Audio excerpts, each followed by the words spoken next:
ओम शांति। अव्यक्त महावाक्य हैं। त्याग, तपस्या और सेवा की परिभाषा। त्याग, तपस्या और सेवा की परिभाषा 19/4/71। आज भट्ठी का आरंभ करने के लिए बुलाया है। इस भट्ठी में सर्व गुणों की धारणा मूर्त बनने के लिए व संपूर्ण ज्ञान मूर्त बनने के लिए आए हो। इसके लिए मुख्य 3 बातें ध्यान में रखनी है। बाबा कौन 3 मुख्य बातें ध्यान में रखने का रही है? तो बाबा कहते हैं कि वह कौन सी, जिन 3 बातों से संपूर्ण ज्ञान मूर्त और सर्वगुण मूर्त बनकर ही जाओ। सारी नॉलेज का सार उन 3 शब्दों में समाया हुआ है। सारी नॉलेज का सार उन 3 शब्दों में समाया हुआ है। वह कौन से शब्द हैं? एक त्याग, दूसरा तपस्या और तीसरा है सेवा। त्याग, तपस्या, सेवा, इन तीनों शब्दों को धारणा मूर्त बनना, इन तीनों शब्दों की धारणा मूर्त बनना अर्थात संपूर्ण ज्ञान मूर्त और सर्वगुणों की मूर्त बनना। त्याग किसको कहा जाता है? निरंतर त्याग वृत्ति और तपस्या मूर्त बनकर हर सेकंड, हर संकल्प द्वारा हर आत्मा की सेवा करनी है। यह सीखने के लिए भट्ठी में आए हो। वैसे तो त्याग और तपस्या दोनों को जानते हो, फिर अभी क्या करने आए हो? कर्मों में लाने के लिए। भले जानते हो, लेकिन अभी जो जानना है उस प्रमाण चलना, दोनों को समान बनाने के लिए आए हो। अभी जानने और चलने में अंतर है, उस अंतर को समाप्त करने के लिए भट्ठी में आए हो। ऐसे तपस्वी मूर्त, त्याग मूर्त बनना है, जो अपने आपके त्याग और तपस्या की शक्ति के आकर्षण दूर से प्रत्यक्ष दिखाई दे। जैसे स्थूल अग्नि व प्रकाश अथवा गर्मी दूर से ही दिखाई देती है, वह अनुभव होती है, वैसे आपकी तपस्या और त्याग की झलक दूर से ही आकर्षण करे। हर कर्म में त्याग और तपस्या प्रत्यक्ष दिखाई दे, तभी सेवा में सफलता पा सकेंगे। सिर्फ सेवाधारी बनकर सेवा करने में जो सफलता चाहते हैं वह नहीं हो पाती है, लेकिन सेवाधारी बनने के साथ साथ त्याग और तपस्या मूर्त भी हो, तब सेवा का प्रत्यक्ष फल दिखाई देगा। तो सेवाधारी तो बहुत अच्छे हो, लेकिन सेवा करते समय त्याग और तपस्या को भूल नहीं जाना।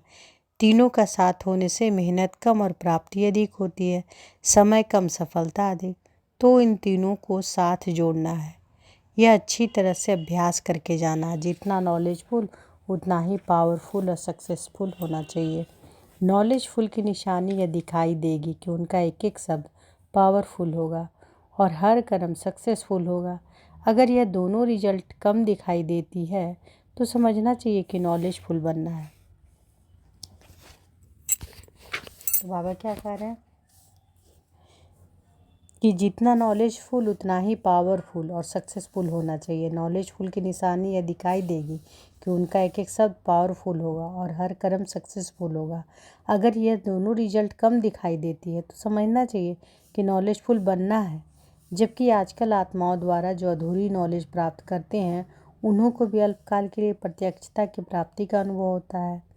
तो संपूर्ण श्रेष्ठ नॉलेज की प्राप्ति प्रत्यक्ष प्राप्त होने का अनुभव भी अभी करना है। ऐसे नहीं समझना कि इस नॉलेज की प्राप्ति भविष्य में होनी है।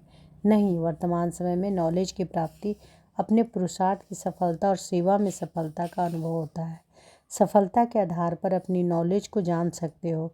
तो भट्ठी में आए हो चेक करने और कराने के लिए कि कहाँ तक नॉलेजफुल बने हैं। कोई भी पुराने संकल्प व संस्कार दिखाई न दे, इतना त्याग सीखना है। मस्तक अर्थात बुद्धि की स्मृति व दृष्टि से सिवाय आत्मिक स्वरूप, मस्तक अर्थात बुद्धि की स्मृति व दृष्टि से सिवाय आत्मिक स्वरूप के और कुछ भी दिखाई न दे, वह स्मृति में ना आए, ऐसे ही निरंतर तपस्वी बनना है। तो कैसे तपस्वी बनना है? बाबा कहते हैं कि मस्तक अर्थात बुद्धि की स्मृति व दृष्टि के सिवाय आत्मिक स्वरूप के और कुछ भी दिखाई ना दे, वह स्मृति में ना आए, ऐसे ही निरंतर तपस्वी बनना है। जिस भी संस्कार व स्वभाव वाले, चाहे रजोगुनी चाहे तमोगुनी आत्मा हो, संस्कार व स्वभाव के वश वो आपके पुरुषार्थ में परीक्षा के निमित्त बनी हुई हो, लेकिन हर आत्मा के प्रति सेवा अर्थात कल्याण का संकल्प व भावना उत्पन्न हो, तो बाबा क्या कह रहे हैं? बाबा कहते हैं जिस भी संस्कार व स्वभाव वाले, चाहे रजोगुनी चाहे तमोगुनी आत्मा हो, संस्कार के स्वभाव के वश हो, आपके पुरुषार्थ में परीक्षा के निमित्त बनी हुई हो। तो बाबा क्या कह रहे हैं कि हमारे पुरुषार्थ के परीक्षा के वो निमित्त बने हुए होंगे। लेकिन हर आत्मा के प्रति क्या करना है? सेवा अर्थात कल्याण का संकल्प व भावना उत्पन्न हो। ऐसे सर्व आत्माओं का सेवाधारी अर्थात कल्याणकारी बनना है। तो अब समझा त्याग क्या सीखना है, तपस्या क्या सीखनी है और सेवा भी कहाँ तक करनी है। इसकी मेहनत का अनुभव करना है। हर पुरुषार्थ में फलीभूत वह हो सकता है जिसमें ज्ञान और धारणा के फल लगे हुए हों। जैसे अभी सभी के सामने ब्रह्मा कुमार प्रसिद्ध दिखाई दे, दूर से ही जान जाते हैं कि यह ब्रह्मा कुमार है। अब ब्रह्मा कुमार के साथ साथ तपस्वी कुमार दूर से ही दिखाई पड़ो, ऐसे बनकर जाना। वह तब होगा जब मनन और मगन दोनों का अनुभव करेंगे।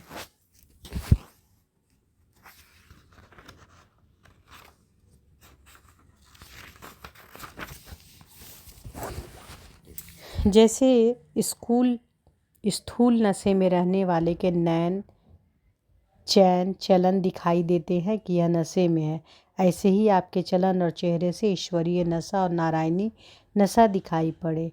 चेहरा ही आपका परिचय दे। जैसे कोई के पास मिलने जाते हैं तो परिचय के लिए अपना कार्ड देते हैं ना, इस रीति से आपका चेहरा परिचय कार्ड का कर्तव्य करे। समझा? अभी गुप्त धारणा का रूप नहीं करना है। ऐसे कई समझते हैं कि ज्ञान गुप्त है, बाप गुप्त है तो धारणा भी गुप्त है। ज्ञान गुप्त है, बाप गुप्त है, लेकिन उन द्वारा जो धारणाओं की प्राप्ति होती वह गुप्त नहीं हो सकती। तो धारणाओं को व प्राप्ति को प्रत्यक्ष रूप में दिखाओ, तब प्रत्यक्षता होगी। विशेष करके कुमारों में एक संस्कार होता है जो पुरुषार्थ में विघन रूप होता है। वह कौन सा? कुमारों में यह संस्कार होता है कि जो कामनाओं को पूर्ण करने के लिए संस्कारों को रख देते हैं, जैसे जेब खर्च रखा जाता है ना। जैसे राजाओं की राजाई तो छूट गई, लेकिन पीरवी पर्स को नहीं छोड़ते। इस रीति संस्कारों को कितना भी खत्म करते हैं, लेकिन जेब खर्च माफिक कुछ न कुछ किनारे रखते जरूर है। यह है मुख्य संस्कार। यहाँ भट्टी में जानते भी हैं और चलने की हिम्मत की धारणा करते हैं, लेकिन फिर भी माया पीरवी फर्श की रीति से कहाँ न कहाँ किनारे में रह जाती है। समझा? तो इस भट्टी के सभी त्याग करके जाना। यह नहीं सोचना कि संपूर्ण तो अभी अंत में बनना है तो थोड़ा बहुत रहेगा ही, लेकिन नहीं।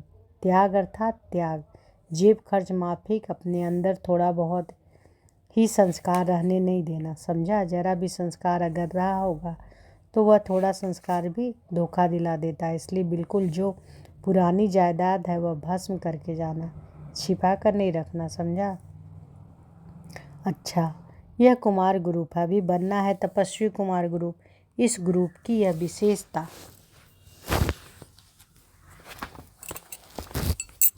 इस ग्रुप की यह विशेषता सभी को दिखाई दे कि यह तपस्वी कुमार तपस्वी भूमि से आए हैं। समझा? हर एक लाइट के ताजधारी दिखाई दे। ताजधारी तो भविष्य में बनेंगे, लेकिन इस भट्टी से लाइट के ताजधारी बनकर जाना है। सर्विस की जिम्मेवारी का ताज वह इस ताज के साथ स्वतः ही प्राप्त हो जाता है। इसलिए मुख्य सा ध्यान इस लाइट के ताज को धारण करने का रखना है। समझा? जैसे तपस्वी सदैव आसन पर बैठते हैं, वैसे अपनी एकरस आत्मा की स्थिति के आसन पर विराजमान रहो।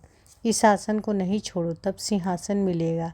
ऐसा प्रयत्न करो जो देखने ही सबके मुख से एक ही आवाज़ निकले कि यह कुमार तो तपस्वी कुमार बनकर आए हैं। हर कर्मेंद्रियां से देह अभिमान का त्याग और आत्माभिमानी की तपस्या प्रत्यक्ष रूप में दिखाई दे, क्योंकि ब्रह्मा की स्थापना का कार्य तो चल ही रहा है, ईश्वरीय पालना का कर्तव्य भी चल रहा है।